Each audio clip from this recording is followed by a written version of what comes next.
नमस्कार आप सभी का गोल्डन जी के 21 में फाइनली अगला क्लास लेके आ चुका हूँ आप लोगों के बीच। और आप सबको पता है अभी हम लोग पढ़ रहे हैं केमिस्ट्री, है ना। केमिस्ट्री की बात की जाए तो यह दूसरा क्लास है। पहला क्लास नहीं देखे हैं, जाके देख लीजिए। बेसिक बेसिक बातें मैं बताया हूँ, ठीक है। तो जो लोग पहले वाला क्लास नहीं किए हैं भाई, आप लोग उसे जाके जरूर देख लीजिए। इससे पहले वाला क्लास में मैं आपको यह बताया था कि भाई परमाणु क्या होता है ना। क्योंकि ये बहुत ज़्यादा कंफ्यूजिंग पॉइंट है और बहुत सारे लोगों के मन में डाउट रहता है, परमाणु क्या होता है, अणु क्या होता है ना। उसके बाद मैं आपको यहाँ पे बताया था कि भाई एलिमेंट क्या होता है, तत्व क्या। परमाणु को इंग्लिश में कहते हैं एटम, यहाँ पे लिख देता हूँ भाई, है ना, एटम।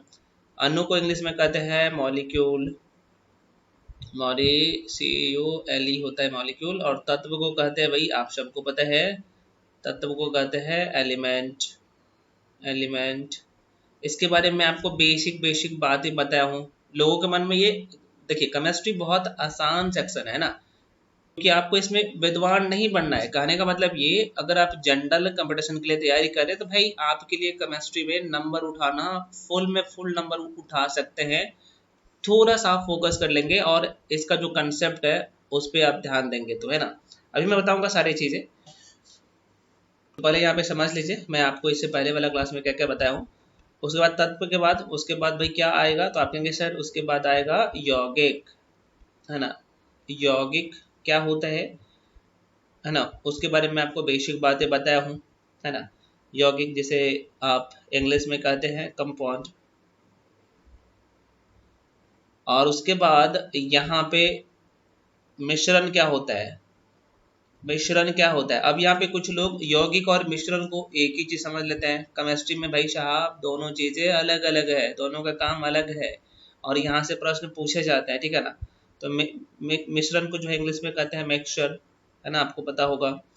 और उसके बाद ये पूरे प्रक्रिया करने के बाद क्या होगा, तो आप कहेंगे सर पदार्थ का निर्माण होता है।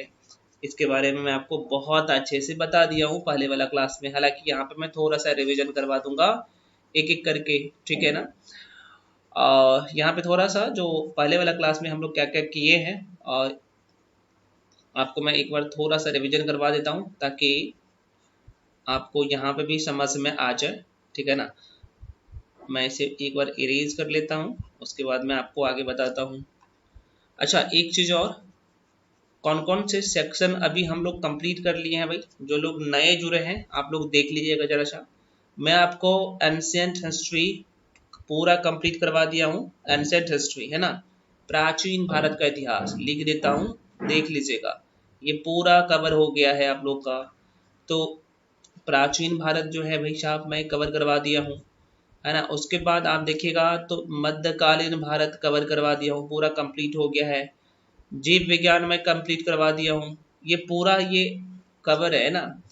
और अभी प्रेजेंट टाइम में जो चल रहा है, क्या क्या चल रहा है, तो आप कहेंगे सर चल रहा है यहाँ पे आधुनिक भारत। आधुनिक भारत में आधा सेक्शन समझिए कंप्लीट हो गया है ना।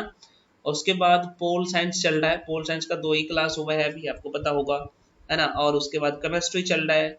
तो ये जो 3 बड़ा जो सेक्शन है ना, आप देख सकते हैं, प्राचीन, मध्यकालीन और जीव विज्ञान। जीव विज्ञान साइंस में फिजिक्स और केमिस्ट्री को देखा जाए तो उससे मतलब ये दोनों से बड़ा सेक्शन है ना, तो मैं कवर करवा दिया हूँ और उसका कंप्लीट 110 नोट्स भी दे दिया हूँ, है ना। तो भाई जो लोग यहाँ पे इसे कंप्लीट कर चुके हैं, है ना, तो आपको क्या करना है, बार बार रिवीजन करना है। रिवीजन बहुत ज़्यादा जरूरी है और रिवीजन करिए, मॉक टेस्ट डेली जरूर लगाइए ना। तो यही बातें है भाई साहब, आप लोग क्या करिए, जितना मैं बता रहा हूँ उतना कर लो नहीं यार, क्वेश्चन यहीं से आना है। और ऑब्जेक्टिव के लिए तो मैं बता ही दिया हूँ क्या करना है ना। वो सारे काम करते रहिए। चलिए मैं आपको थोड़ा सा जो टाइम ज़्यादा लूँगा नहीं, आप लोग को मैं एक बार रिवीजन करवा देता हूँ कि भाई क्या क्या हम लोग पढ़े हैं और इससे पहले वाला क्लास में, और उसके बाद आगे जाएंगे। देखिएगा रसायन की बात की जाए, रसायन विज्ञान में मैंने आपको बताया था कि कौन कौन से टॉपिक यहाँ पे कवर करने वाले हैं। तो ये जो अभी जो हम लोग पढ़ रहे हैं, इस टॉपिक का नाम ही है रसायन विज्ञान के समान परिचय। इसमें हम लोग पदार्थ के बारे में समझने वाले हैं। इसके बारे में आपको बेसिक बातें बता दिया हूँ, आज भी थोड़ा सा रिविजन करवा दूंगा, है ना। उसके बाद पदार्थों का वर्गीकरण जो है कैसे होता है, इसको देखने वाले हैं, है ना। और एग्जाम में किस तरीके से क्वेश्चन पूछे जाते हैं। उसके बाद इस टॉपिक में हम लोग पढ़ने वाले हैं पदार्थों में होने वाली परिवर्तन, भौतिक परिवर्तन क्या होता है, रासायनिक परिवर्तन क्या होता है। और ये जो पहला जो चैप्टर देख रहे हैं ना, मतलब कि रसायन विज्ञान का जो है समान परिचय, यहाँ से 3 से 4 क्वेश्चन डायरेक्ट एग्जाम में पूछे जाते हैं ना, बहुत महत्वपूर्ण है, मैं आपको बता चुका हूँ पहले वाला वीडियो में। तो ये बातें हैं। उसके बाद हम लोग देखने वाले हैं तत्व और यौगिक। हालांकि तत्व, यौगिक और मिश्रण के बारे में तो मैं बता चुका हूँ, आज भी अभी थोड़ा सा रिवीजन करवा दूंगा। उसके बाद यहाँ पे देखिएगा, ये जो पॉइंट है ना, मैं यहाँ पे जो लिखा हो, ठोस द्रव गैस पर ताप का क्या प्रभाव पड़ता है, यहाँ पे लोग रटते रहते हैं, जो कि रटने का जरूरत ही नहीं है, ये समझने वाली चीज है। इसलिए मैं कहता हूँ कि भाई अच्छे से केमिस्ट्री को पढ़िए। लोग केमिस्ट्री से डरते हैं, डरने की जरूरत नहीं है। उसके बाद जो अगला, ये जो है पहला चैप्टर का ये सारे पॉइंट है जो कि हम लोग अभी कवर करेंगे। उसके बाद जो है दूसरा टॉपिक हम लोग का था, आपको मैंने बताया था कि परमाणु संरचना का सिद्धांत, और बाकी ये सारे टॉपिक है, देख सकते हैं लगभग टोटल 14 टॉपिक है, लेकिन सभी टॉपिक यहाँ पे इंपॉर्टेंट नहीं है ना। इसमें से आपके परीक्षा में जो है 5 से 6 टॉपिक ही महत्वपूर्ण है, जहां से प्रश्न पूछे जाते हैं। वन डे एग्जाम का मैं बात कर रहा हूँ, है ना। चाहे आप बीपीएससी के लिए तैयारी कर रहे हैं, चाहे बिहार दरोगा के लिए तैयारी कर रहे हैं, चाहे आप कांस्टेबल के लिए तैयारी कर रहे हैं, या फिर अन्य कोई कॉम्पिटिटिव एग्जाम के लिए तैयारी कर रहे हैं जो वन डे एग्जाम हो, है ना। तो ये सारे चीजें हैं, सारी चीजें कवर होगा। और ऑब्जेक्टिव यार आपको खुद से लगाना है, मैं बात कई बार बता चुका हूँ। और मॉक टेस्ट देना जरूरी है। मॉक टेस्ट जो है कम से कम सप्ताह में कहूँगा 3 दीजिए, 3 दीजिए, कम से कम 3 दीजिए, बहुत फायदा मिलेगा मॉक टेस्ट देने से, और सारे क्वेश्चन यहीं से बनेगा, है ना। चलिए शुरू करते हैं कहानी को। पहला जो चैप्टर मैंने आपको इससे पहले, क्योंकि ये सब मैं आपको पहले वाला क्लास में करवा चुका हूँ, एक बार और रिवीजन करवा देता हूँ, ठीक है। तो मैंने आपको बताया था रसायन विज्ञान के बारे में, है ना, कि भाई रसायन विज्ञान का डेफिनेशन क्या है। तो आप कहेंगे सर आपने बताए थे कि विज्ञान की जो है वह शाखा जिसके अंतर्गत पदार्थों की रासायनिक संरचना, मतलब क्या स्ट्रक्चर, और संगठन, मतलब कि कंपोजिशन, गुणधर्म, प्रॉपर्टीज, और तथा परस्पर रासायनिक और उनके परिणामों का अध्ययन किया जाता है। ये बेसिक बातें बहुत अच्छे से मैं कल के क्लास में समझाया हूँ। और उसके बाद मैं बताया था कि भाई रसायन विज्ञान के जनक कौन है, फादर ऑफ केमिस्ट्री। तो आप कहेंगे सर इस व्यक्ति का आप यहाँ पे जो तस्वीर दिखाए थे, ये कल इसके बारे में बहुत अच्छे से समझाए थे। इसका नाम है एंटोनी लेवोजियर, जहाँ से प्रश्न पूछे जाते हैं। अब क्वेश्चन आना यहाँ से शुरू हो जाएगा, ये सब पॉइंट इंपॉर्टेंट है। रसायन विज्ञान जो है ना, केमिस्ट्री जो शब्द है ना, कौन से कहाँ से आया है, इसके बारे में आपको बताया था कि शब्द का उत्पत्ति कैसे हुआ है। तो आप ये मिस्र जो है ना, मिस्र देश का नाम है, आपको पता होगा। मिस्र का प्राचीन जो नाम है ना, कीमिया था, आपको पता होगा। और इसी के, और कीमिया का शाब्दिक अर्थ ही होता है काला रंग। इसके बारे में कल के क्लास में बता चुका हूँ डिटेल में, ज्यादा टाइम नहीं यहाँ पे दूंगा, नहीं तो बड़ी लंबा चौड़ा वीडियो हो जाएगा, क्योंकि जल्दी कवर भी करना है। अब यहाँ पे देखिएगा रसायन विज्ञान की जो कौन कौन से शाखा है, मैंने आपको बताया कि भाई रसायन विज्ञान को हम लोग 3 भागों में बांट के पढ़ते हैं। एक तो भौतिक रसायन, जैसे इंग्लिश में कहते हैं फिजिकल केमिस्ट्री, ज्यादा क्वेश्चन यहीं से आता है। मैंने आपको बताया था लगभग जो है 70% के आसपास में क्वेश्चन यहीं से आता है। कार्बनिक रसायन, मतलब कि ऑर्गेनिक केमिस्ट्री, जहां से क्वेश्चन जो है लगभग 15% क्वेश्चन यहाँ से आएगा। और अकार्बनिक रसायन, है ना, जो कि पीरियोडिक टेबल सब के बारे में हम लोग पढ़ते हैं, तो जो कि आप इसे इंग्लिश में कहेंगे इनऑर्गेनिक केमिस्ट्री, है ना। तो ये सब मैं आपको कल के बारे में बहुत अच्छे से बता दिया कल के क्लास में। उसके बाद भौतिक रसायन क्या होता है, तो आपको मैंने बताया था और इसके बारे में, मतलब कि फिजिकल केमिस्ट्री। तो आप कहेंगे सर इसके अंतर्गत अणुओं के, अणु क्या होते हैं, अणु क्या होता है, इसलिए मैं कहता हूँ ना कि भाई अणु क्या होता है, परमाणु क्या होता है, ये मैं आपको थोड़ा सा समझा देता हूँ, ठीक है ना। यहाँ पे भी समझा देता हूँ यार, डाउट होना नहीं चाहिए, और खासतौर पर मेरे साथ पढ़ रहे तो डाउट तो होना नहीं चाहिए कोई भी सब्जेक्ट में, है ना।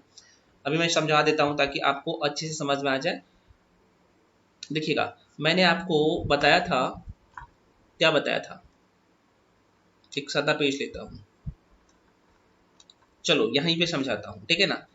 बायोलॉजी, और मैंने आपको बताया था कि बायोलॉजी और केमिस्ट्री दोनों में समानताएं हैं। समानताएं क्या है भाई, चलो ये क्या है, तो मान लो कि ये कोई जीव है, तो चलो भाई ये व्यक्ति है ना, ये कोई व्यक्ति है ना, ये व्यक्ति है। और मान लेते हैं कि यहाँ पे कोई क्या है भाई, ये क्या है भाई, ये बायोलॉजी का है। ये बायोलॉजी और केमिस्ट्री देखिए कैसे समानता है, कैसे आपको ध्यान रखना चीजों को। तो ये भाई कोई व्यक्ति है जो कि जीव है, और इसका अध्ययन करते हैं। इसमें केमिस्ट्री में क्या करता है, कोई पदार्थ है। पदार्थ क्या होता है, तो आपके आसपास जो भी चीजें हैं वो सभी का सभी पदार्थ है। जिस पेन से अभी आप लिख रहे होंगे यह भी एक क्या है, पदार्थ है ना। आप जहां पे अभी बैठे होंगे जो आपका बेड होगा यह भी एक पदार्थ है ना। जो आपका कॉपी होगा, आपका पेज होगा, पन्ना होगा, ये सब का सब पदार्थ है। मैं आपको बताया तो भाई यहाँ पे केमिस्ट्री में हम लोग क्या करते हैं, पदार्थ को जो है अध्ययन करते हैं। तो पदार्थ क्या होता है भाई, निर्जीव होता है, आपको पता होगा। तो यहाँ पे मान लो कि यहाँ पे मैं बता देता हूँ कि ये टेबल, ये टेबल है सपोज दैट, है ना, यहाँ पर टेबल है जो कि ये पदार्थ है। तो भाई इसका निर्माण कैसे हुआ, जैसे ये व्यक्ति जो है पूरे तरीके से व्यक्ति का निर्माण कैसे हुआ, तो सेम कंडीशन बायोलॉजी में इस व्यक्ति का निर्माण हुआ है, तो इसमें भी केमिस्ट्री में इस पदार्थ का निर्माण कैसे हुआ। तो भाई आपको यहाँ पे पता लग गया है कि भाई सर आप ये बताना चाहते हैं कि जो इसे जीव विज्ञान में अगर देखा जाए तो जो सेल होता है, यहाँ पे कोशिका होता है ना, इसके बारे में मैं कल के क्लास में मैं बहुत अच्छे से समझा चुका हूँ, इसलिए मैं थोड़ा सा फास्ट में बोल रहा हूँ और जल्दी जल्दी बता रहा हूँ। तो कोशिका की बात की जाए तो भाई आप सबको पता है किसी भी जीव का सबसे छोटी इकाई होता है कोशिका, और कोशिका को अपने आंखों से देख नहीं सकते, नंगे आंखों से नहीं देख सकते। और नंगो आंखें का मतलब भाई अपनी आंख से नहीं देख सकते है ना, इसके लिए सूक्ष्मदर्शी का जरूरत पड़ता है। सेम कंडीशन ये जो पदार्थ है, पदार्थ की सबसे छोटी इकाई क्या है, तो आप कहेंगे सर परमाणु है। क्या है भैया, परमाणु है, जिसे इंग्लिश में कहते हैं एटम, है ना। और कोशिका को इंग्लिश में कहते हैं सेल। बायोलॉजी में मैं बहुत अच्छे से पढ़ाया हूँ, इसलिए मैं कहता हूँ कि बायोलॉजी जाके देखिए। अब यहाँ पे और क्या समानताएं हैं, तो अब सेल से मिलके क्या बनता है, तो आप कहेंगे सर सेल से मिलके बनता है ऊतक, और ऊतक को इंग्लिश में कहते हैं टिश्यू। कई सारे सेल से मिलके ऊतक का निर्माण करते हैं, टिश्यू का निर्माण करते हैं। और सेम कंडीशन यहाँ पे है, क्या करता है भाई, तो परमाणु जो है किसका निर्माण करेगा, अणु को निर्माण करेगा। तो यहाँ पे हो जाएगा अणु, है ना, अणु हो जाएगा। अणु को इंग्लिश में कहते हैं मॉलिक्यूल, मॉलिक्यूल, ठीक है। अब ऊतक से क्या बनेगा, बायोलॉजी वाला सेक्शन में आपको पढ़ाया था, तो आप कहेंगे सर ऊतक से बन जाएगा ऑर्गन। क्या ऑर्गन बनेगा, यहाँ पे इंग्लिश में लिख देता हूँ अंग, सॉरी हिंदी में लिख देता हूँ अंग, ठीक है, यहाँ पे लिख देता हूँ अंग। ऊतक से मिलके बनेगा अंग, और इसमें अणु से मिलके क्या बनेगा, तो आप कहेंगे सर अणु से मिलके बन जाएगा एलिमेंट, एलिमेंट तत्व। चलो यार हिंदी में लिख देता हूँ तत्व। और बताइए वर्तमान में कितने तत्व है, तो आप कहेंगे सर वर्तमान में देखिएगा कुछ बुक में आपको 114 मिलेगा, ठीक है ना, लेकिन वर्तमान में 118 तत्व है। ये मैं नहीं कर रहा हूँ, NCERT कहता है, और आपको एग्जाम में इसी के बेस पे तैयार करना है ना, ध्यान रखिएगा। तो ये जो तत्व है, तो यहाँ पे क्या हो जाएगा सर, आप कहेंगे सर ये अणु से तत्व आ जाएगा। इसके पीछे का कहानी और कुछ है जो कि आगे बताऊंगा, यहाँ पे कंफ्यूज नहीं होना है, मैं आपको एक समझ के लिए समझा रहा हूँ, है ना। तो यहाँ पे हो जाएगा तत्व, क्या मैं एलिमेंट यार लिख रहा हूँ, है ना। तो तत्व हो जाएगा, यहाँ पे क्या हो जाएगा भैया, तत्व हो जाएगा। और तत्व से किसका निर्माण हो जाएगा, तो आप कहेंगे सर तत्व से यौगिक बन जाएगा, यौगिक, यौगिक। और यहाँ पे क्या हो जाएगा, अंग से अंग तंत्र हो जाएगा, ऑर्गन सिस्टम। यौगिक को इंग्लिश में कंपाउंड कहते हैं, ध्यान रखना, और अंग तंत्र को इंग्लिश में ऑर्गन सिस्टम कहते हैं। और अंग तंत्र से मिलके जो है, मान लो मनुष्य की बात की जाए तो इसका बॉडी जो है पूरे तरीके से रेडी हो जाएगा। अब यौगिक से पूरे तरीके से जो है अब क्या हो जाएगा, पदार्थ बन के रेडी हो जाएगा। तो ये कहानी है केमिस्ट्री का, आसान है यार, मैं इससे पहले वाले क्लास में मैं बताया हूँ सारी चीजें, एक बार और रिवीजन करवा दिया हूँ। जो लोग नए होंगे आप लोग देख लिए होंगे। अच्छा जो लोग यूट्यूब पे भी होंगे, मे भी ये वीडियो यूट्यूब पे जा सकता है, तो अगर चला जाए तो भाई यूट्यूब वाले कैंडिडेट जो केमिस्ट्री में आप लोग क्या करते थे, डरते थे, डरने की जरूरत है नहीं। और जो केमिस्ट्री में कम मार्क्स लाते थे, खासतौर पे साइंस वाला सेक्शन में, है ना, चाहे बीपीएससी वाले हो, चाहे दरोगा वाले हो, चाहे कोई भी कम्पिटिटिव एग्जाम के लिए तैयारी कर रहे हैं भाई, तो अब कम मार्क्स नहीं आएगा, तरीका आपको पता होना चाहिए और दूसरे से बेहतर करना है, तो एनसीईआरटी बेस्ड चीजें को आपको कवर करना चाहिए। तो चलिए यहाँ पे हम लोग समझे यहाँ पे क्या क्या समझे कि अणु क्या होता है, सॉरी परमाणु क्या होता है, अणु क्या होता है ना। उसके बाद मैंने आपको बताया एलिमेंट क्या होता है, कैसे निर्माण होता है सबका, इसके बारे में और जो है आज क्लास में डिस्कस करेंगे पूरे तरीके से, ठीक है। तो चलिए मैंने आपको अभी क्या बताया यहाँ पे, क्या आप कहेंगे सर आप ये बताएं कि रसायन विज्ञान को हम लोग 3 भागों में बांट के पढ़ते हैं, भौतिक रसायन, कार्बनिक रसायन और अकार्बनिक रसायन, इंग्लिश में लिखा हो। अब यहाँ पे इसका डेफिनेशन देखिएगा, भौतिक रसायन क्या है, तो आप कहेंगे सर इसके अंतर्गत अणुओं का अणुओं का क्या होता है, अणु क्या होता है अभी आपको समझ में आ गया होगा थोड़ा बहुत, इसलिए मैं कहता हूँ जो कल का क्लास में बताया था इसके बारे में पूरा डिटेल में बताया था, आगे बताऊंगा अणु के बारे में और डिटेल में, आपको बिल्कुल घबराना नहीं है। तो आप कहेंगे सर अणुओं के भौतिक गुणों तथा भौतिक संरचना पर उनकी रासायनिक संरचना के प्रभावों का अध्ययन किया जाता है, ठीक है। इसके अतिरिक्त जो है इस शाखा में मतलब कि भौतिक रसायन में, इस शाखा में जो है रासायनिक अभिक्रिया की दर, ये दर है यहाँ पे कोमा होना चाहिए, दर, प्रकाश के रासायनिक प्रभावों आदि का अध्ययन करते हैं। ये तो इसका डेफिनेशन है, बेसिक सी बात है। कार्बनिक रसायन में हम लोग क्या पढ़ते हैं, तो आप कहेंगे सर इसके अंतर्गत कार्बन एवं हाइड्रोजन से संयुक्त रासायनिक यौगिकों, केमिकल कंपाउंड्स, कंपाउंड्स है ना, अथवा उनके आपसी या अन्य तत्वों से क्रियाओं का भी क्या होता है भाई, अध्ययन किया जाता है, क्रियाओं का अध्ययन किया जाता है या फिर क्रियाओं का भी अध्ययन किया जाता है। इसका डेफिनेशन देख लीजिए, एग्जाम्पल में देखिएगा ईंधन, प्लास्टिक, खाद्य योजक है ना, प्रकाश संश्लेषण की क्रिया, ये सब इसके अंतर्गत जो है हम लोग करते हैं। अकार्बनिक रसायन में क्या करते हैं, इसका डेफिनेशन जरा सा देखिएगा तो आपके सर इसके अंतर्गत सभी अकार्बनिक, नाम से ही पता चल रहा है अकार्बनिक, इनऑर्गेनिक, इनऑर्गेनिक केमिस्ट्री है ना, कार्बनिक अकार्बनिक रसायन, तो आप कहेंगे सर इसमें जो है अकार्बनिक तथा गैर हाइड्रोजनिक, सॉरी गैर हाइड्रोकार्बनिक यौगिकों तथा निर्जीव पदार्थों का भी अध्ययन किया जाता है, जैसे धातु, खनिज, शैल, रेडियो सक्रियता तत्व, ये सब जो है इसके अंतर्गत अध्ययन करते हैं, इस सब के बारे में। अब मैंने आपको बताया था भाई पदार्थ क्या होता है, पदार्थ का डेफिनेशन बताया था, तो अभी मैं थोड़ा सा आपको यहाँ पे भी बता देता हूँ कि भाई आप अभी जहाँ भी बैठे हैं, जो भी चीजें आपके सामने है या फिर जो भी चीजें आपके अगल बगल में है, ये सभी पदार्थ है। तो आप कहेंगे सर पदार्थ का केमिस्ट्री के रूप में डेफिनेशन दीजिए, तो केमिस्ट्री के रूप में इसका डेफिनेशन भैया ये होगा, जो स्थान घेरता हो, है ना, जो स्थान घेरता हो और जिसमें भार हो। देखिए देखिए आपको दो शब्द और बहुत ज्यादा परेशान करता है, पदार्थ और द्रव्य, ये दोनों चीज एक ही है ना, पदार्थ बोले चाहे द्रव्य बोले दोनों एक ही चीज है, रिपीट कर दे रहा हूँ, पदार्थ बोले चाहे द्रव्य बोले दोनों एक ही चीज है।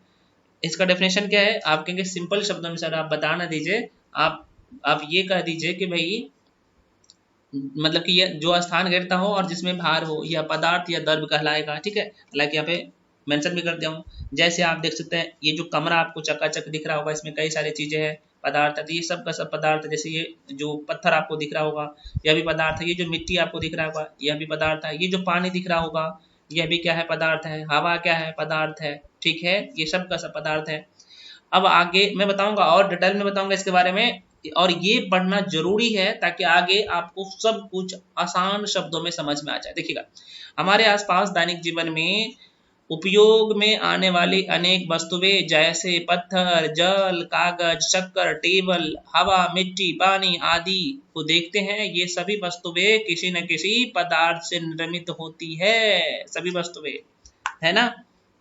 कहता है कैसा बता दीजिए। देखिए अब यहाँ पे देखिए बच्चों जैसे जैसे एनसीईआरटी में जो समझाया गया है यहाँ पे मैं लिखता हूँ, और आपको सबको पता है कि ये क्लास जो है फुल्ली जो है एनसीईआरटी बेस्ड है ना।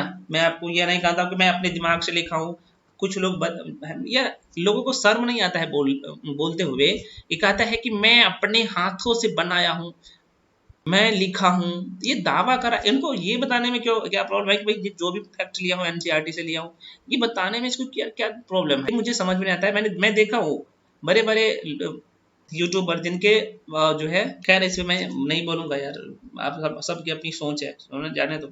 और सभी लोग कंटेंट जो तैयार करते हैं ना एनसीईआरटी, अच्छा एक तो जो था, अब पता है क्या कर रहा था, मैं अभी देखा, मैंने तो शॉर्ट वीडियो में आ रहा था, मैंने फोन को खोला तो बोल रहा था पता कि लुसेंट जो है ना, लुसेंट बुक को जो है, लुसेंट हमारी जो है कंटेंट से कवर कर रहा है। बेटा जब तुम्हारा पैदा नहीं हुआ था तब से लुसेंट बुक छप के आ रहा है, ऐसे बोलो ना कि भाई लुसेंट का कॉपी करके हम अपने नोट्स में मेंशन किया है। बोल क्या रहा है कि लुसेंट को जो है, लुसेंट वाले हमारा कॉपी कर रहा है। अब बताइए आप ही लोग सोचिए कैसे कैसे लोग हैं, लुसेंट उसका कॉपी कर रहा है। बताइए लुसेंट आज ही से है, और लुसेंट अपने आप में जो है फैक्ट के रूप में सर्वोत्तम है, मैं भी मानता हूँ, क्योंकि ये सब कुछ एनसीईआरटी से जो है क्या करते हैं भाई, सब कुछ मेंशन करते हैं लुसेंट, ठीक है। तो ये बात है, हाँ, क्योंकि भाई मानने वाले लोग मान जाते हैं, है ना, क्योंकि भाई कुछ लोग उसका पूरा भक्ति बन जाते हैं, और क्योंकि उनको पता नहीं होता है, क्योंकि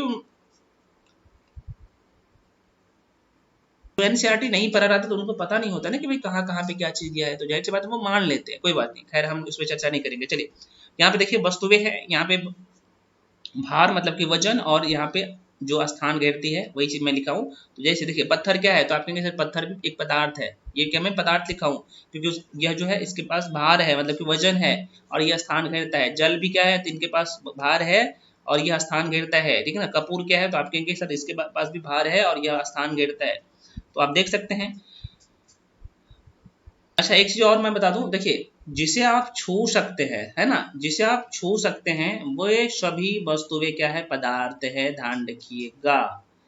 जिसे आप महसूस कर सकते हैं, जैसे आप सपना देखते हैं, है ना, जैसे प्यार भावनाएं, ये सब क्या है, पदार्थ नहीं है। तो ये छोटी सी बात है, थोड़ा सा ध्यान रखना। तो आप ऐसे बोल सकते हैं, आप जिसे छू सकते हैं, जाहिर सी बात है तो कोई वस्तु होगा तो भाई आप उसको छू रहे हैं, इसका मतलब कि उसमें कुछ ना कुछ भार होगा, है ना, कुछ ना कुछ भार होगा, कुछ ना कुछ क्या होगा भाई, तो आप कहेंगे सर इसका वजन होगा, वजन होगा, और कोई ना कोई किसी थोड़ा सा भी कुछ भी ना, मतलब भी कुछ ना कुछ यह स्थान घेरता होगा, तो ये सभी का सभी क्या हो जाएगा, पदार्थ हो जाएगा, है ना। तो आप समझ लिए होंगे। तो कहता है कि अतः हम जानते हैं कि हमारे आसपास अनेक वस्तुएं जिनमें, ये मैं एनसीईआरटी का लाइन टू द पॉइंट यहाँ पे पेस्ट किया हूँ, कॉपी पेस्ट किया हूँ, ठीक है। मैं हमेशा बोलता हूँ कि मैं जो भी चीज मेंशन करता हूँ एनसीईआरटी, और इसमें कंपाइलेशन है 6 से लेकर 12 तक का, है ना। तो आप देख सकते हैं। तो उनमें भार होता है और स्थान घेरती है, उन्हें पदार्थ कहते हैं, पदार्थ और या फिर द्रव, ठीक है ना। ये डायरेक्ट लाइन में एनसीईआरटी से लिया हूं, ठीक है ना। पदार्थ या द्रव कहा जाता है, पदार्थ को ही द्रव कहते हैं, ठीक है। चलिए भाई साहब अब देखते हैं पदार्थों का वर्गीकरण। मैं इसे छोटा कर लेता हूँ। पदार्थों का वर्गीकरण वेरी वेरी इंपॉर्टेंट है। पहले हम लोग दो भागों में बांटते हैं। पहला जो वर्गीकरण होता है भौतिक परिवर्तन, दूसरा रासायनिक परिवर्तन। भौतिक परिवर्तन क्या होता है सर, तो भौतिक परिवर्तन में क्या होगा, है ना। तो आप कहेंगे सर ये जो भौतिक परिवर्तन है इसमें हम लोग ठोस द्रव गैस के बारे में देखेंगे। आप कहेंगे सर और कोई अवस्था है, तो हाँ भाई 5 अवस्था है, 2 अवस्था और है, कौन कौन सा है तो आगे बताऊंगा, ठीक है। तो अभी आपको इतना ध्यान रखना है, ये चार्ट आपको रटने की जरूरत नहीं है क्योंकि आगे बताऊंगा, ठीक है ना। उसके बाद यहाँ पे रासायनिक वर्गीकरण में शुद्ध पदार्थ को हम लोग पढ़ेंगे और मिश्रण को पढ़ेंगे। शुद्ध पदार्थ में तत्व क्या होता है, तत्व में बता दिया हूँ, और यौगिक क्या होता है इसे पढ़ेंगे अच्छे से, आगे दिया गया है। मिश्रण में रखिएगा तो समांग मिश्रण और समांग और विषमांग मिश्रण को देखेंगे, ये क्या होता है, और यहाँ से डायरेक्ट परीक्षा में प्रश्न पूछे जाते हैं। ठोस द्रव क्या होता है इसका मैं विद एनिमेशन सब कुछ बताऊंगा, विद समझिएगा। तत्व को आप सबको पता है, इसमें धातु होगा, अधातु होगा और उपधातु होगा, मेटल, नॉन मेटल और मेटालॉइड्स, ये होता है आपको पता होगा। यौगिक में क्या होगा, कार्बनिक यौगिक होगा और अकार्बनिक होगा, और सभी के बारे में अध्ययन करेंगे, ठीक है। ये तो कहानी था।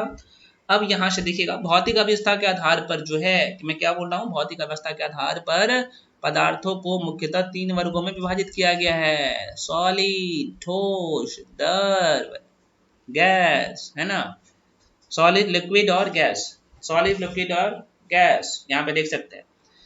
अब इसके बारे में मैं पूरा डेफिनेशन भी लिख चुका हूँ, आप लोग घबराना नहीं है। आपको यहाँ पे तस्वीर में भी दिख रहा होगा कि पदार्थ की अवस्थाएं, क्लासिफिकेशन ऑफ मैटर। पदार्थ को अब कई जगह आपको सब्सटेंस भी लिख के आएगा, तो घबराने की जरूरत नहीं है, दोनों एक ही बातें है, ठीक है। अब यहाँ पे देखना जरा सा, ठोस अवस्था में आपको दिख रहा होगा जो पदार्थ के अंदर जो कण है ये एकदम नजदीक नजदीक है, तो आपको नाम से ही दिख रहा होगा ठोस, इसका मतलब इसके अंतर्गत जो ये कण होगा एकदम नजदीक नजदीक कण होगा। द्रव में उससे थोड़ा सा जो है गैप होगा, आप देख सकते हैं।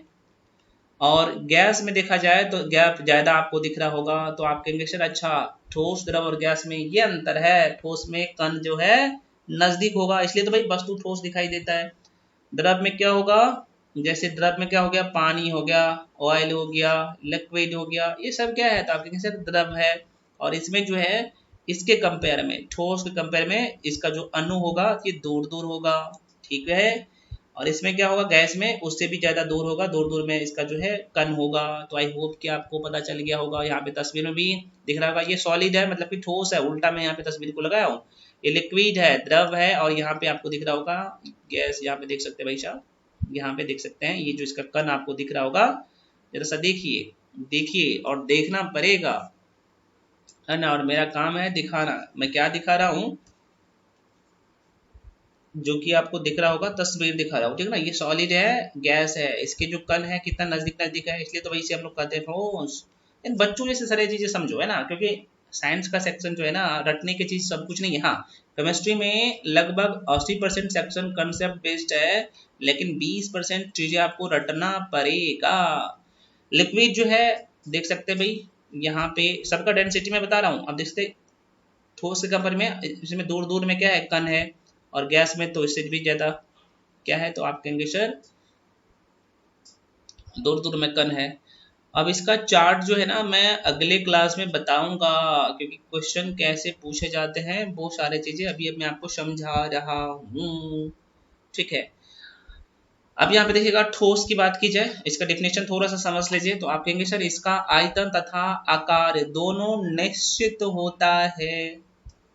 ठोस और आकार क्या होगा, सॉरी यार, बीच में फोन को मैंने साइलेंट नहीं किया था, फोन आ गया था, तो मैं ठोस के बारे में बता रहा था भाई। तो आप कहेंगे सर इसका आयतन और आकार दोनों निश्चित है, जैसे पत्थर हो गया, कोयला हो गया, तो भाई जैसी बात है ठोस है, आपको नाम से ही पता चल रहा होगा। द्रव जो है, इसका आयतन निश्चित है लेकिन आकार निश्चित नहीं है। अब देखो, ये आप मान लो कि गिलास में रखोगे और इसको हिलाओगे तो एकदम ऐसे ऐसे हिलेगा, है ना, तो भाई क्या है, ये परिवर्तनशील होता है।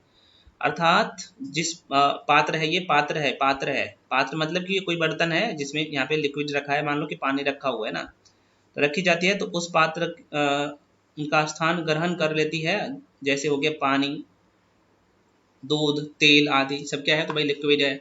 गैस क्या है, तो आप कहेंगे सर गैस जिसका आयतन और आकार दोनों परिवर्तनशील है। यहाँ पे इसमें क्या है, लिक्विड में क्या था, मतलब कि द्रव में आयतन निश्चित था, लेकिन यहाँ पे क्या है भाई, गैस में क्या है, तो इसमें आयतन और आकार दोनों परिवर्तनशील है। गैस में दिखेगा, अगर आप गैस सिलेंडर में गैस बढ़ाते होंगे तो आप उसको हिलाइएगा तो अजीब सा आपको दिखेगा, एकदम हिलडोल हिलडोल, मतलब कि कुछ भी निश्चित नहीं रहता है ना, मतलब कि दोनों चीज परिवर्तनशील है।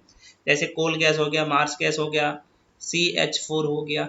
अच्छा, कुछ लोग मुझे पूछ रहे थे कि सर जैसे ये H है तो इसका मतलब हाइड्रोजन जो है, इसका मतलब हाइड्रोजन होता है, C का मतलब यहाँ पे कार्बन होता है, S का मतलब जो है सल्फर होता है। ये सर कैसे होता है भैया, ये मैं आपको अभी जो कुछ देर पहले बताया था, हालांकि मैं अभी आपको बता देता हूँ, लेके जाता हूँ, कोई बात नहीं, मुझे पता है ये सब आपको समझ में आना चाहिए। देखो, अभी वर्तमान में कितने तत्व है, अभी मैं आपको बता, एलिमेंट कितने हैं भैया, तो 118 है, 118 तत्व अभी तक खोजे गए हैं, ठीक है ना।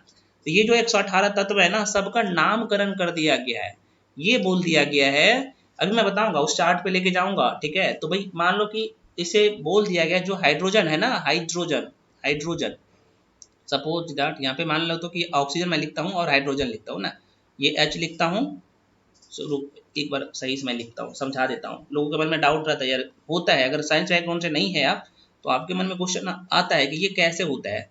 ये जो 112 जो तत्व है ना, सॉरी 118 जो तत्व है ना पृथ्वी पे अभी वर्तमान में जो खोजा गया तत्व है, और इसी तत्व से जो है हजारों में यौगिक बनाए गए हैं ना, यौगिक बनाया गया है, आगे बताऊंगा इसके बारे में। जैसे कोई भी सूत्र का, जैसे आपको मैं बताऊं H2O, ये क्या है, तो ये जल का अणु है, जल का अणु है, तो देखिएगा इसी परमाणु से बना है ना, इस परमाणु से बना है, परमाणु से बना है। या फिर कह सकते हैं कि भाई ये जो है परमाणु का जो तत्व है, तो इसी से बन के जो है ये अणु तैयार हुआ है। अभी बताऊंगा इसके बारे में डिटेल में, इसलिए मैं कल बोल रहा हूँ कि कल का क्लास में मैं इसके बारे में पूरा डिटेल में पढ़ा था, अभी मैं आपको थोड़ा सा एक ओवरव्यू दे दूंगा। अभी यहाँ पे देखिएगा, नामकरण के लेके बहुत सारे लोगों का मन में डाउट रहता है, और आपको कम से कम जो है ना, कुछ कम से कम 25 जो है एलिमेंट आपको याद रखने हैं, 25 तत्व का नाम याद रखने हैं, ताकि मैं यहाँ पे शॉर्ट फॉर्म में जो यूज करूँ, और ये याद करना पड़ेगा, बहुत आसान है, आप 2 घंटा में याद कर लेंगे 25 तत्व, ये याद करना ही पड़ेगा केमिस्ट्री में, ठीक है।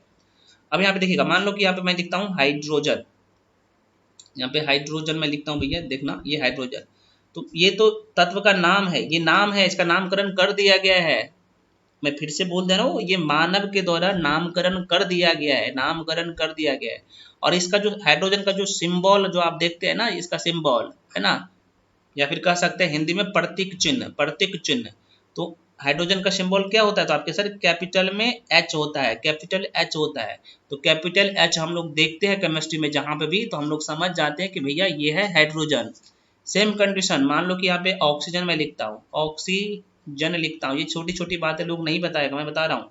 ऑक्सीजन ये नाम है, ये तत्व का नाम है, एलिमेंट का नाम है ना। और इसमें क्या कर दिया गया, इसका प्रतीक चिन्ह ओ दे दिया गया है ना। तो आप इतना समझिए, आगे मैं डिटेल में पूरे समझाने वाला हूँ, है ना। क्योंकि ये जो अभी मैं पढ़ा रहा हूँ, हालांकि ये कल की क्लास में ही पढ़ा दिया हूँ, तो जो लोग कल वाले कैंडिडेट होंगे, जो पहला क्लास देखे होंगे, उन्हें लग रहा होगा कि सर क्या एक ही चीज को बार बार बता रहे। भाई बता दे रहे हैं, आपका भी रिवीजन हो जाएगा और आपको रिवीजन करने की जरूरत ही नहीं पड़ेगा, ठीक है। चलो, तो हम लोग देख लिए ठोस, द्रव और गैस। अब यहाँ से प्रश्न पूछे जाते हैं, ठोस, द्रव, गैस से प्रश्न पूछे जाते हैं। कैसे प्रश्न पूछे जाते हैं, तो मतलब कि ठोस, द्रव, गैस के, ठोस, द्रव, गैस का जो है कुछ समान गुण है ना। तो बढ़ते क्रम में, है ना, उसे या घटते क्रम में, दोनों मैं आपको दिखाऊंगा। अब प्रश्न ऐसे छोटे से पूछ जाते हैं, तो भाई गतिज ऊर्जा जाके बात की जाए। गतिज ऊर्जा में जो है सबसे ज्यादा, आप देखिएगा तो नाम से ही पता चल जाएगा जो ज्यादा गति करेगा। तो इसमें क्रम में सजाने के लिए आपको दिया जाता है कि ठोस, द्रव, गैस पहले कौन आएगा, उसके बाद कौन आएगा। तो आपको नाम से ही पता चल रहा है गतिज। गतिज में सबसे ज्यादा गति कौन करता है, तो आप कहेंगे सर सबसे ज्यादा जो गति करेगा, ठोस तो सबसे ज्यादा करेगा नहीं, ये तो ठोस है, एक जगह रख दोगे हिलेगा डोलेगा नहीं, तो सबसे लास्ट में आएगा। तो सबसे ज्यादा गति कौन करता है, तो आप कहेंगे सर गैस करता है, तो ये हो जाएगा गैस। अभी मैं बताऊंगा, इसका पूरा चार्ट आगे दे दूंगा और समझा दूंगा, ठीक है।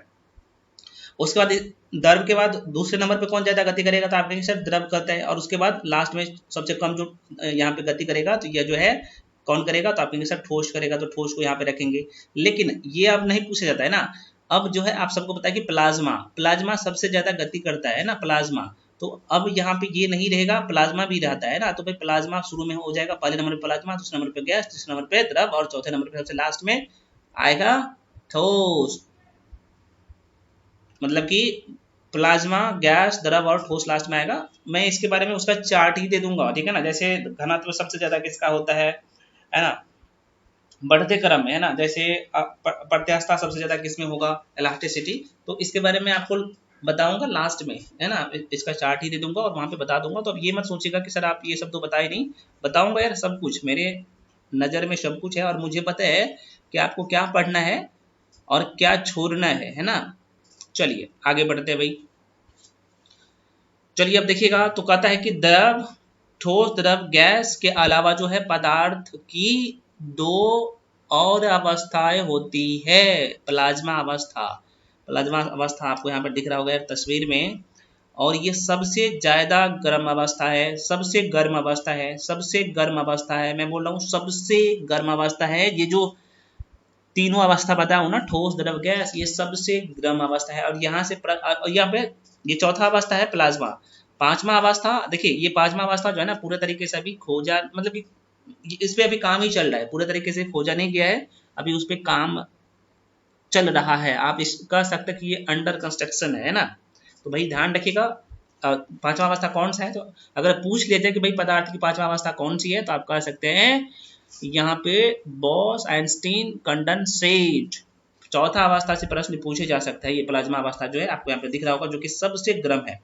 अब प्लाज्मा अवस्था से क्वेश्चन क्या क्या पूछा जा सकता है, जरा सा देखिएगा इसका डेफिनेशन।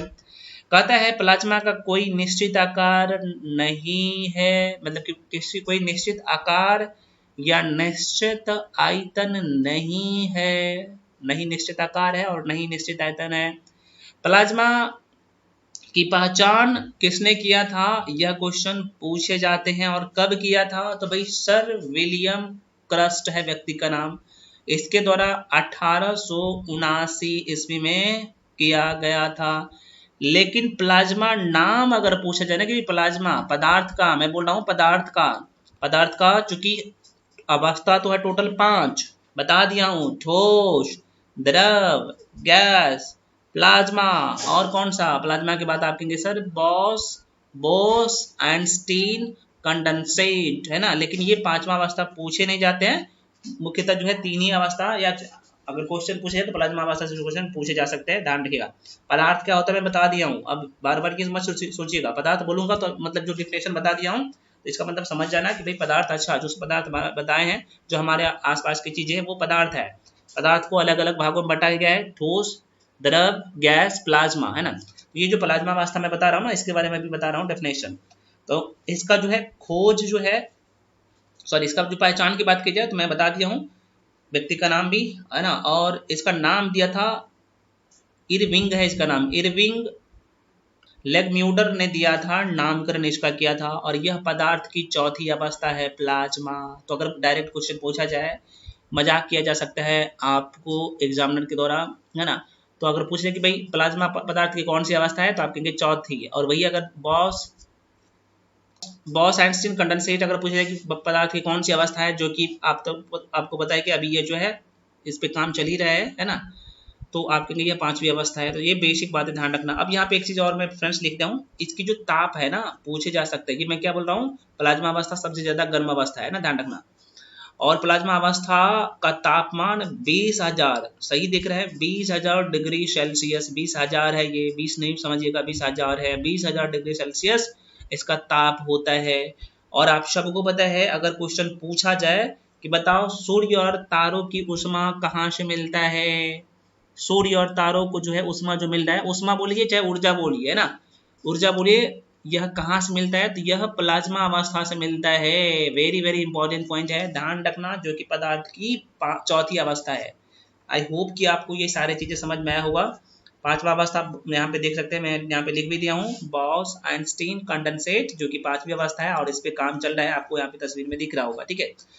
अब यहाँ पे देखते हैं पदार्थों में होने वाले परिवर्तन। अब यहाँ पे आपको मैं एक चार्ट दिखाता हूं, उसके बाद इस टॉपिक पे लेके जाऊंगा, क्योंकि कल जो है तो मैं चार्ट दिखाया था, तो यहाँ पे कुछ लोगों के मन में क्वेश्चन है कि सर इसे याद कैसे करना है ना। चार्ट मतलब उसमें मैं बताऊंगा जो टोटल 118 एलिमेंट है ना, जो कि लगभग 20 से 25 एलिमेंट आपको याद रखना ही रखना है ना। क्या क्या, तो उस तत्व का नाम याद रखना है, तत्व का नाम याद रखना है ना। मैं बोल रहा हूँ कि 118 जो तत्व अभी तक खोजे गए ना पूरे पृथ्वी पे, है ना, वो हर जगह है ना। मैं पूरे विश्व का बात कर रहा हूँ, उतना ही तत्व खोजा गया है, और उसी तत्व से मिलके जो है लाखों या फिर हजारों लाखों यौगिक बनाए जाते हैं, ठीक है, बताऊंगा। तो इसमें से कम आपको जो है 20 से 25 तत्व याद रखना चाहिए, जैसे हाइड्रोजन होगा, ऑक्सीजन हुआ, उसका प्रत्येक चीज मैं बताऊंगा सारी चीज। अभी एक बार चार्ट दिखाता हूँ, देखो भाई साहब, हालांकि मैं इसका जो है ये जो है लिख दूंगा पीडीएफ में भी, लेकिन लास्ट में लिख दूंगा जब ये चैप्टर कंप्लीट हो जाएगा तब, है ना।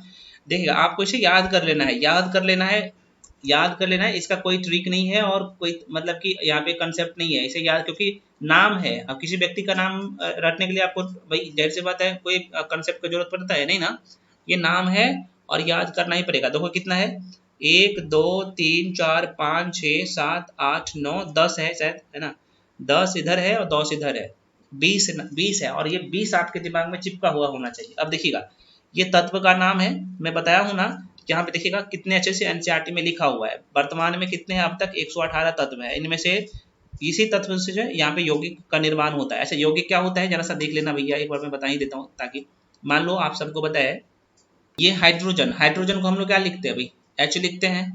और जल का भाई, जल को हम क्या लिखते हैं, अणु के रूप में क्या लिखते हैं, तो आपके सर आप जल को लिखते हैं H2O। ये बना कैसे है, तो देखिएगा 2 हाइड्रोजन है यहाँ पे, एक हाइड्रोजन ये है और एक हाइड्रोजन है ये, प्लस एक ऑक्सीजन यहाँ पे मिलता है, ठीक है। अब यहाँ पे देखिएगा दोनों जुड़ जाएगा, तो यहाँ पे देखिएगा, तो देखिए एक ऑक्सीजन है, 2 हाइड्रोजन है ना, तो आप देख सकते हैं कितना हो जाएगा, तो 2 हाइड्रोजन को हम लोग लिखेंगे H2 लिखेंगे, और यहाँ पे एक ऑक्सीजन है तो O लिखेंगे, इस तरीके से लिखेंगे, है ना। तो ये क्या हो गया, जल का अणु हो गया, मतलब कि जल हो गया, ठीक है।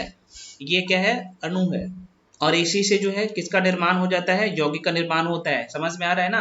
तो यौगिक जो है इसी एलिमेंट से जो है, इसी तत्व से मिलके बना हुआ होता है, आपको पता होना चाहिए। तत्व से क्या बनेगा, तो यौगिक। खैर यहाँ पे हम लोग ज्यादा टाइम नहीं देंगे, यहाँ पे जरा से देखिएगा, जैसे आगे जाते जाएगा मैं सब कुछ आपका कंसेप्ट क्लियर करते जाऊंगा। मुझे पता है कहाँ कहाँ पे आप फंसते होंगे, है ना, साइंस बैकग्राउंड से नहीं होते, या फिर जो भी होते हैं तो यहाँ पे लोग क्या करते हैं, रटते नहीं, इसे रटना पड़ेगा। देखो ये तत्व का नाम है, नामकरण कर दिया गया है, और इसका प्रतीक चिन्ह है, मैं क्या बोल रहा हूँ ये, अब यहाँ पे मैं दिखाई देता हूँ। अब देखिए कहता है, जैसे आपने, हाँ नीचे है क्या, ऊपर ही होगा, यहाँ पे देखिएगा कहता है कि जैसे हम गणित में जोड़ने के लिए, घटाने के लिए, गुना करने के लिए और त्रिभुज बनाने के लिए सबके लिए भाई चिन्ह का प्रयोग करते हैं, है ना, प्रत्येक चिन्ह का प्रयोग करते हैं ना। जैसे जोड़ के लिए प्लस का चिन्ह करते हैं, घटाने के लिए माइनस का चिन्ह, गुना करने के लिए ये चिन्ह त्रिभुज के लिए ये चिन्ह इस तरीके से हम यूज करते हैं ना। तो कहता है कि ये जो चिन्ह गणनाओं व्यक्त करने के लिए किया जाता है, आपको पता होगा। तो कहता है कि चिन्हों का प्रयोग केवल गणित में ही नहीं बल्कि रसायन में भी किया जाता है, रसायन विज्ञान में भी, है ना। तो रसायन विज्ञान में जो है बोला जा रहा है कि तत्वों को व्यक्त करने के लिए प्रतीक का प्रयोग किया गया है, और अब तक 118 तत्व है, तो 118 तत्वों के लिए सबका प्रतीक चिन्ह दिया गया है ना। और इसी तत्व से, एलिमेंट से लाखों यौगिका खोजे जा चुके हैं, यौगिक का निर्माण हुआ है, और इसलिए रसायन विज्ञान में प्रतीक का प्रयोग करना अनिवार्य और महत्वपूर्ण है। और प्रतीक चिन्ह, अब यहाँ पे देखिए ये पॉइंट बहुत इंपॉर्टेंट है। कहता है कि प्रत्येक तत्व को अंग्रेजी वर्णमाला के 1, 2 या 3 अक्षरों से दर्शाया जाता है। जैसे यहाँ पे देखिएगा, अभी आपको एग्जाम्पल के तौर पे बताता हूँ। अब आपके दिमाग में ये चिपक जाना चाहिए, क्योंकि लोगों को लगता है ना, जो ये जो एलिमेंट दिखता है ना, तो लगता है कि यार ये तत्व कितना है पता ही नहीं चलता, ये ज्यादा नहीं है, 118 ही है ना। और इस ये जो 118 है ना तत्व, इसी पे पूरा केमिस्ट्री खेलता है, ठीक है।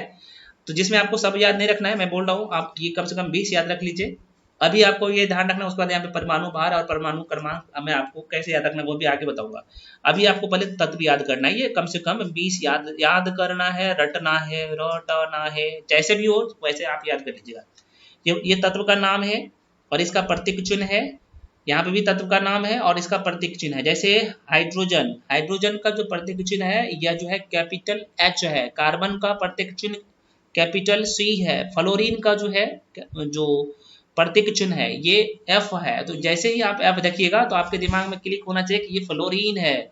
जैसे ही आप कैपिटल में H देखिएगा तो आपके दिमाग में, केमिस्ट्री में बात कर रहा हूँ, तो भाई ये हाइड्रोजन है। जैसे C देखिएगा इसका मतलब ये कार्बन है, ठीक है, और ये एलिमेंट है। नाइट्रोजन को जो है कैपिटल N से जो है इसका प्रतीक चिन्ह है, और ये फास्फोरस का जो प्रतीक चिन्ह है P है, सल्फर का S है, और ऑक्सीजन का क्या है O है, पोटेशियम का K है, देखिएगा पोटेशियम का K है, और स्वर्ण का, गोल्ड का, सोना का Au है, एल्युमिनियम का Al है। देखिएगा अब यहाँ पे जब दो अंग्रेजी वर्णमाला का जो शब्द यूज हो रहा है, तो एक कैपिटल है पहला वाला, दूसरा स्मॉल है ना। जैसे Au, Al है, ध्यान रखिएगा। तो ध्यान रखिएगा, बहुत इंपॉर्टेंट है। जैसे ब्रोमीन है तो कैपिटल B और स्मॉल R है, Br है इसका प्रतीक चिन्ह। कैल्शियम का प्रतीक चिन्ह क्या है, तो भाई Ca। जैसे ही देखिएगा तो आपको ये अच्छा सर ये कैल्शियम है ना, केमिस्ट्री में बात कर रहा हूँ। क्लोरीन का Cl होता है, मतलब कि मैग्नीशियम का Mg होता है, सोडियम का Na होता है, कॉपर का Cu होता है, आयरन का Fe होता है, और चांदी का Ag होता है। पारा का, मरकरी का जो है यहाँ पे क्या होगा, तो यहाँ पे Hg होगा, और कोबाल्ट का CO होगा। और इसी से ये जो तत्व आप देख रहे हैं, इसी से जो है लाखों हजारों लाखों यौगिक का निर्माण होता है। जैसे सल्फ्यूरिक अम्ल क्या है, H2SO4 क्या है, तो आप कहेंगे सर यह क्या है, यौगिक है। ये बेसिक बात है, क्योंकि इसी तत्व से मिलकर बना है ना। तो बताऊंगा इसके बारे में। और आप अभी तक जो दुविधा में रहते थे ना कि भाई केमिस्ट्री क्या है, क्या होता है, आई होप कि आपको सारी चीज, बच्चे जैसे सारी चीज समझ में आया होगा। और मैं आपको ये समझ के बता रहा हूँ कि भाई आप 6 क्लास के बच्चे हैं अभी ना। भाई मुझे पता है कि आप लोग बीपीएससी वाले हैं, SI वाले हैं। यूट्यूब पे वीडियो जाएगा, क्योंकि मेरे पास ये भी कैंडिडेट जुड़े हुए हैं ना, ये सारे। मैं सपोज दैट मैं जो समझा रहा हूँ, आपके एग्जाम में यहीं से प्रश्न पूछे जाते हैं, इसके बाहर क्वेश्चन नहीं रहता है, ठीक है। चलिए आगे बढ़ते हैं। तो अभी जो मैं जो चार्ट दिखाया हूँ भैया, ये खाने वाला चार्ट नहीं है, लेकिन आपको खाना पड़ेगा, याद करना पड़ेगा, ठीक है। अभी मैं बताया हूँ सारे, कम से कम 20 तत्व है, आप उसे याद कर लीजिए।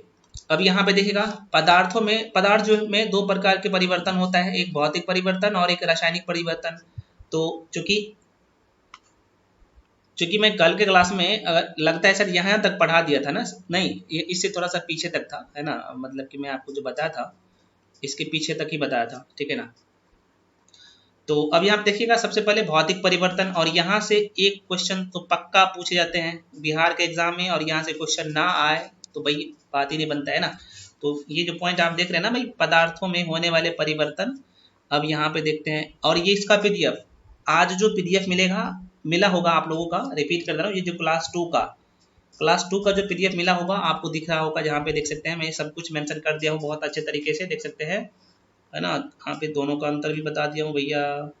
तो ये PDF आपको आपके ग्रुप में मिल गया होगा, दूसरा क्लास का भी। पहला क्लास का तो भाई ये पेड ग्रुप में मिलता है, ध्यान रखना, पेड ग्रुप में। यूट्यूब पे अगर जाएगा तो तभी यहाँ पे पता चलेगा, अगर नहीं जाएगा तो कोई बात नहीं, होगा तो ये वीडियो यूट्यूब पे अपलोड कर दूंगा यार, क्योंकि बेसिक चीज़ें हैं और ये सबको समझ में आना चाहिए, तो मैं अपलोड कर दूंगा। पेड वाले बच्चे को पूरा पीडीएफ मिल गया होगा इसका, है ना, तो देख सकते हैं। और पीडीएफ में विद डायग्राम देता हूँ। अब यहाँ पे एक एक चीज़ आप देख सकते हैं, विद डायग्राम सारी चीज़ समझाता हूँ, आपको पता होगा, यहाँ पे देख सकते हैं। तो ये जो दूसरा पीडीएफ है मैं आपके ग्रुप में डाल दिया हूँ ना, तो आज जो है हम लोग इसी को कवर करने वाले हैं। मैं आपको पहले भी बता दिया हूँ पहले क्लास में कि भाई मैं आपको जो है 3 से 4 क्लास जो है स्लो में करवाऊंगा, क्योंकि आपका बेसिक कंसेप्ट होना चाहिए और बेसिक कंसेप्ट से ही 4 से 5 क्वेश्चन चिपका दिए जाते हैं आपके पेपर में, मैं आपको बता चुका हूँ, ठीक है। तो चलिए आइए समझते हैं एक एक करके पदार्थों में होने वाले परिवर्तन, जो कि बहुत महत्वपूर्ण है। अब यहाँ पे पता है लोग क्या क्या ट्रिक रटते हैं, रटने का जरूरत ही नहीं है कोई ट्रिक। अब मैं आसान शब्दों में समझा दूंगा। देखो, इसमें दो पदार्थ में 2 तरह का जो है परिवर्तन होगा, एक भौतिक परिवर्तन होगा, फिजिकल चेंज होगा, और रासायनिक परिवर्तन। तो देखिए, तो साधारण शब्दों में समझिए। देखो, भौतिक परिवर्तन में क्या होगा, ठीक है ना, मान लो कि ये चीनी है ना, ये चीनी है।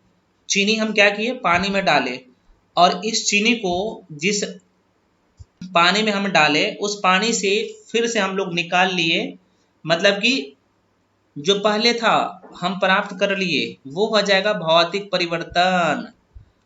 रासायनिक परिवर्तन में क्या होगा, उसमें हम चेंज नहीं कर पाएंगे। मान लो ये चीनी से पानी बन गया, सपोज दैट चीनी से ऐसा कोई पदार्थ बना जो कि अब हम लोग चीनी के रूप में कन्वर्ट नहीं कर सकते हैं, तो ये हो जाएगा रासायनिक परिवर्तन, है ना। मतलब कि जो मिल गया, ऐसे सोचना, जो मिल गया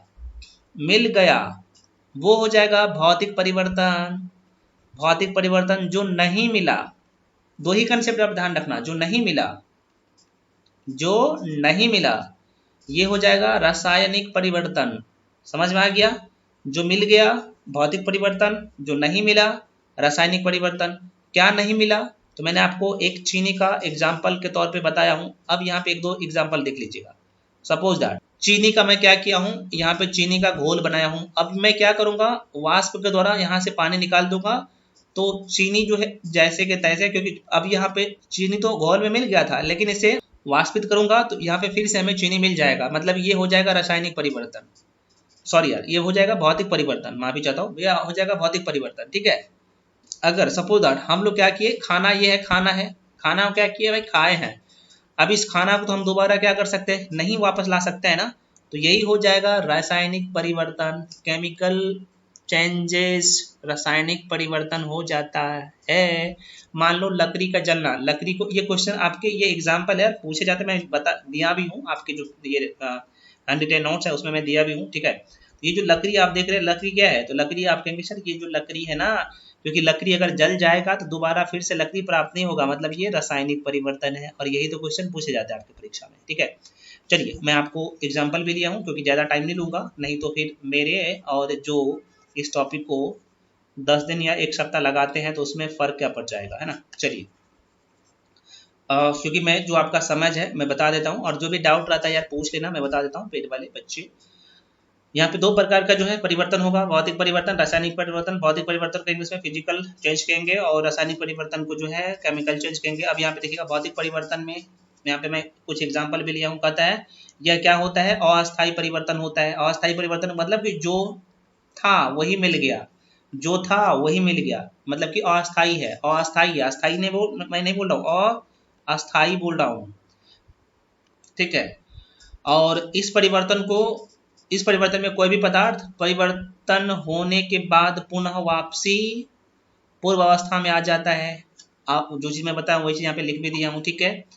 रासायनिक परिवर्तन में क्या होगा भैया, केमिकल चेंज में, तो यह अस्थायी परिवर्तन है, मतलब कि जो चेंज हो जाएगा। मैंने आपको बताया ना कि मान लो कि ये लकड़ी को हम लोग क्या किए, लकड़ी, लड़की नहीं है, लकड़ी है, लकड़ी है भाई, तो लकड़ी को क्या किया भाई, जलाए।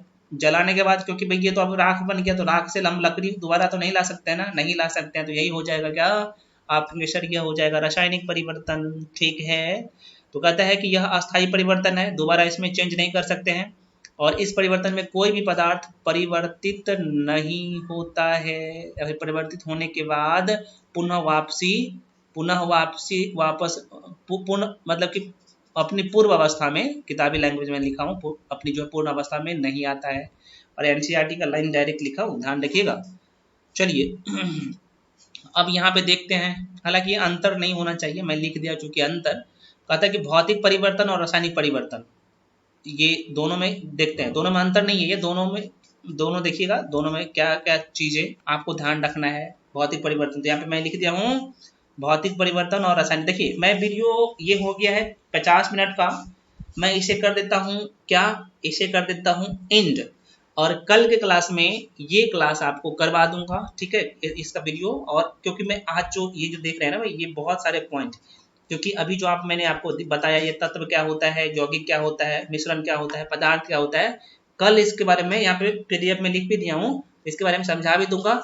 और आज जैसे आज जो है मैं पहला क्लास 1 के बारे में भी डिस्कस कर दिया, तो कल नहीं करूंगा, कल नहीं करूंगा, कल हम लोग डायरेक्ट यहीं से शुरू कर देंगे कहानी को, ठीक है, यहीं से कहानी को, कहाँ से, तो आप कहेंगे सर यहीं से कर देना, भौतिक परिवर्तन और रासायनिक परिवर्तन से कल का क्लास में मैं कहानी को शुरू कर दूंगा, ठीक है। तो वीडियो हो गया 50 मिनट का, और मैं नहीं चाहता कि भैया आप लोग को जो है आप बोरियत महसूस हो, क्योंकि हो जाता है यार, हो जाता है ना। तो आप, हाँ, अगर आपको वीडियो स्लो लग रहा है तो आप स्पीड करके देख सकते हैं फ्रेंड्स, स्पीड करके देखिए, ठीक है।